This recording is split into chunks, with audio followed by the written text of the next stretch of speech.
dia.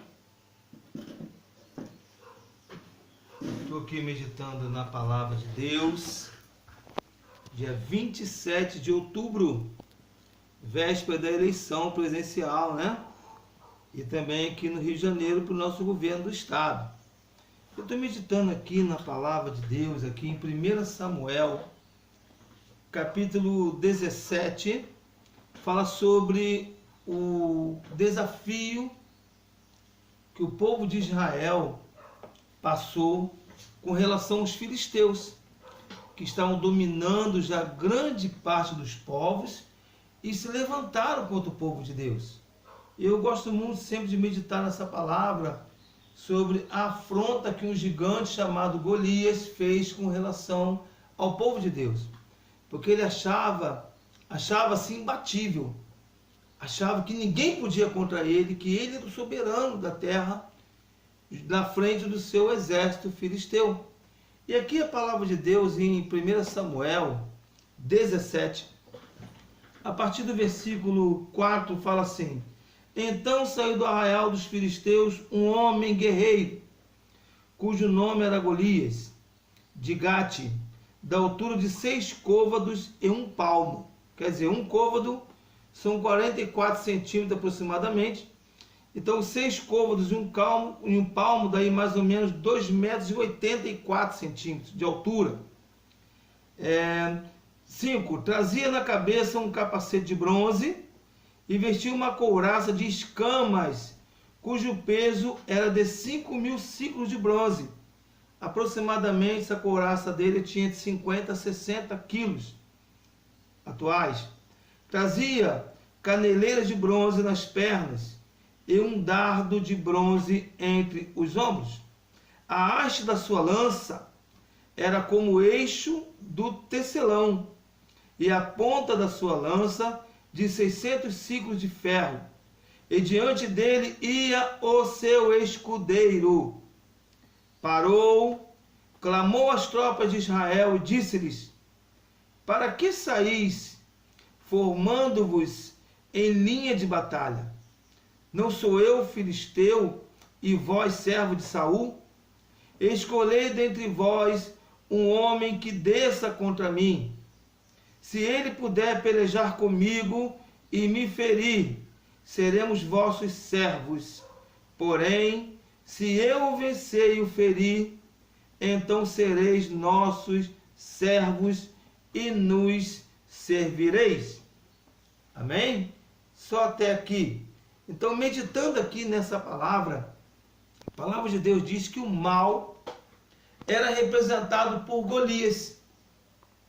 O mal era representado por Golias e se levantou contra o povo de Deus, queria oprimir o povo, queria escravizar o povo, e à sua frente ia o seu escudeiro, ou seja, o seu servo, que cumpria suas ordens, que carregava suas armas de batalha, ia à sua frente.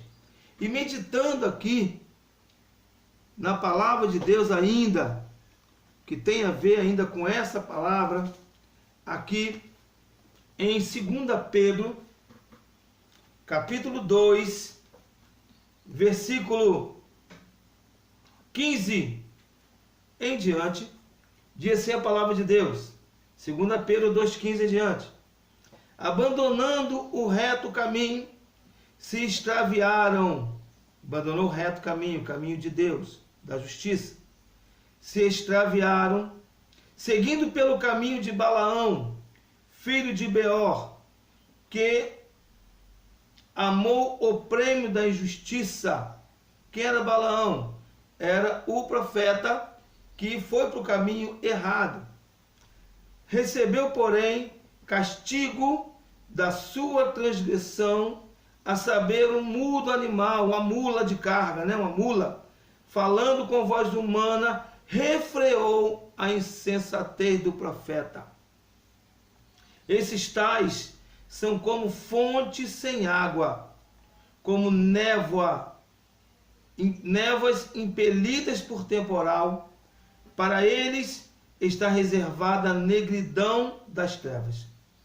Portanto, proferindo palavras jactanciosas da vaidade, ou seja, palavras impuras. Engodam, ou seja, se lançam com paixões carnais por suas libertinagens, aqueles que estavam prestes a fugir dos que andam no erro, prometendo-lhes liberdade, quando eles mesmos são escravos da corrupção, pois aquele que é vencido torna-se escravo de quem o venceu. E lá Golias, ele fala o quê? Que ele vai contra o povo de Deus, e aquele que vencer vai se tornar líder do outro, e o perdedor torna-se escravo. Eu até hoje não falei nada sobre o candidato. Eu falei algumas coisas sobre escolhas. E agora chegou o momento, a véspera da eleição, eu como líder, como pastor, eu tenho que falar segundo a palavra de Deus. Aqui em 2 Pedro 2 fala sobre aqueles que desviam-se para a corrupção. E lá, em 1 Samuel 17, fala sobre aquele líder obscuro, mau, cruel, que à sua frente ia o seu escudeiro. Ao longo da minha caminhada, queridos, eu tenho feito alguns estudos acerca do comportamento humano. E nas minhas observâncias, estou preparando uma pregação sobre isso, eu descobri que uma das leis de Newton fala sobre consequência, fala sobre aquilo que eu escolho para a minha vida. Ele fala assim, toda ação gera uma reação proporcionalmente igual ou superior à ação sofrida. Ou seja, existe uma lei de causa e efeito.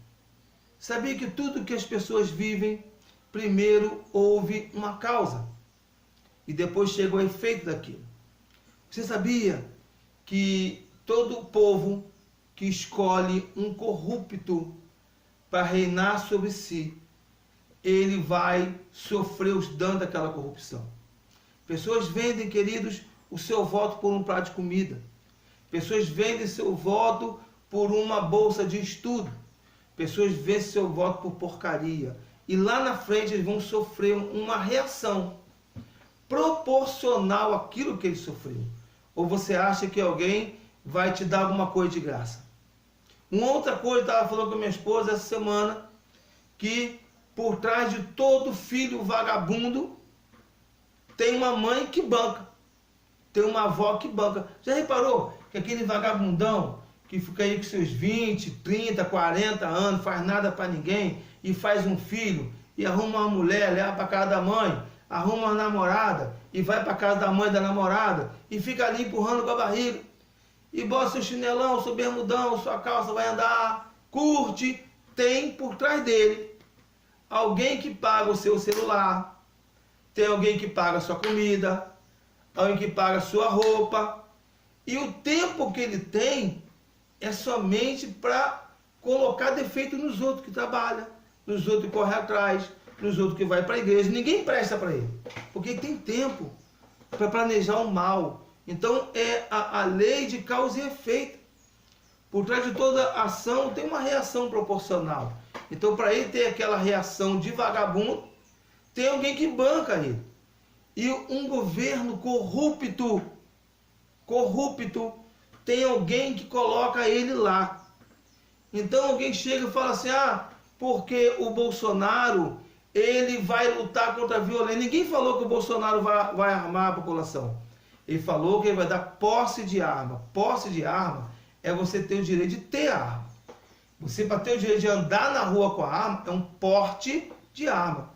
Você vê que nós, em pleno século XX, nós não percebamos uma diferença entre posse e porte. Então, isso nós temos que meditar, a distorção dos propósitos. Então, queridos, você vai fazer sua escolha amanhã? Pensa bem o que você vai escolher. Será que vale a pena diante de todos os escândalos de corrupção, tem um líder gigante chamado Lula, que está preso lá.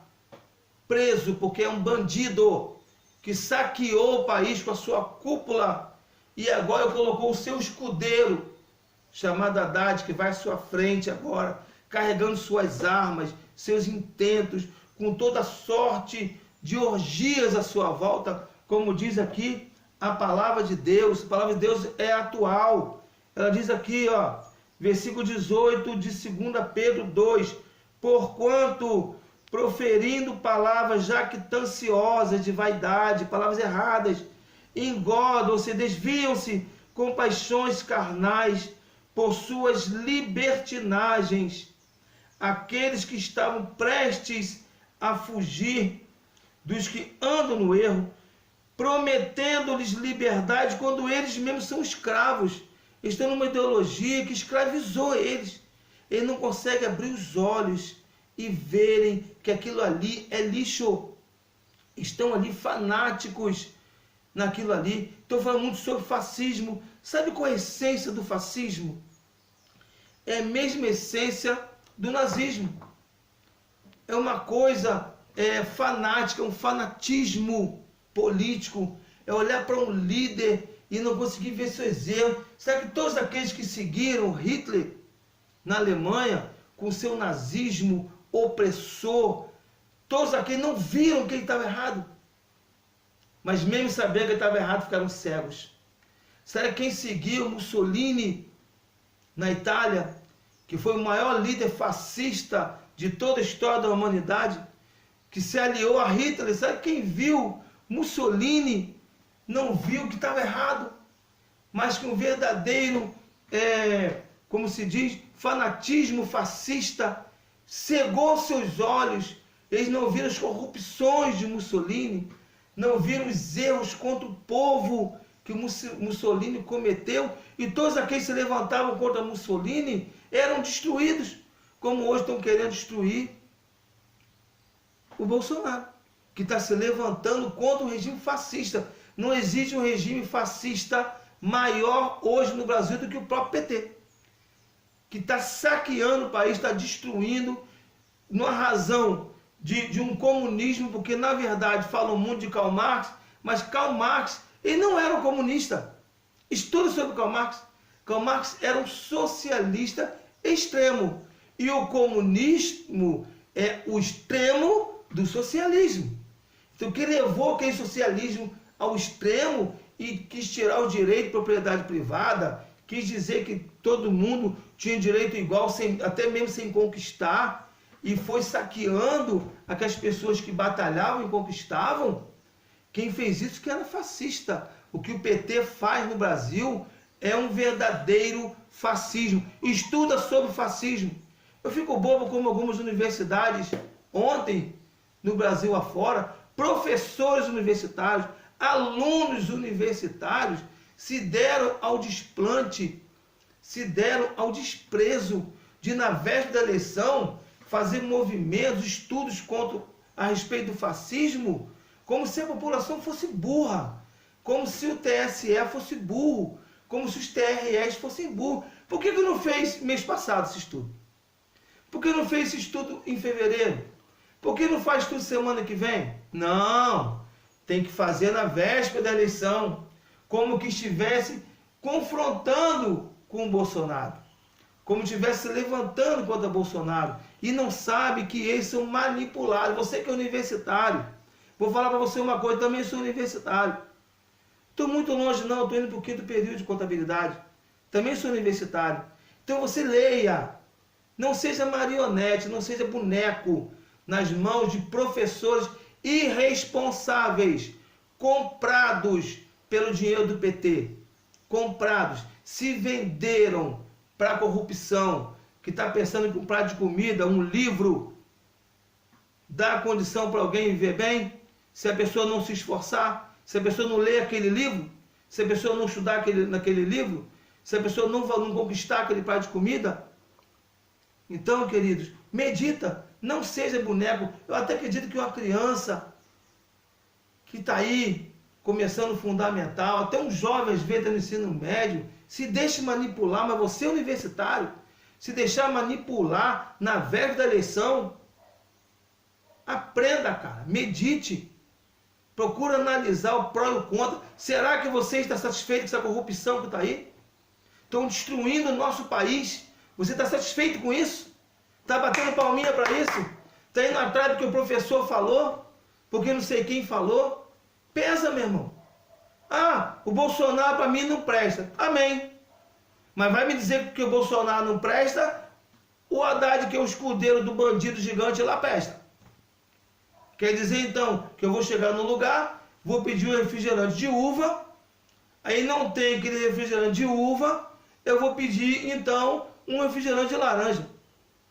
Pô, eu não queria o de uva. Então, porque não tem o de uva, serve o de laranja, serve o de limão e o meu gosto. Então não tem o de uva, qualquer porcaria serve. Então, meu irmão, está satisfeito com o Bolsonaro? Você acha que ele é radical? Ele é radical com bandido. Ele é radical com erro. Ele tem meditado.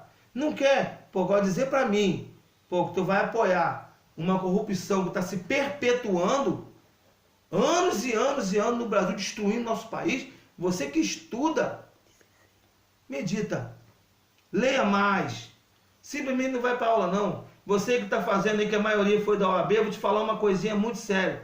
Você sabia que nem 30% dos formandos em advocacia no Brasil passa na prova da OAB? Sabia disso? Sabe por quê? Porque o tempo que você devia estar estudando, está com essas palhaçadas aí, ó, indo atrás de petista. Vai estudar, meu irmão. Quando fizer a prova da OAB, você passa.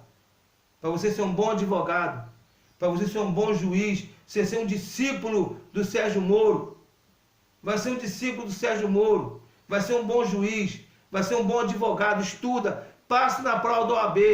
Quando está aí, ó, fazendo manifestação na rua aí, quando chegar a prova da OAB, bora ver se você vai passar.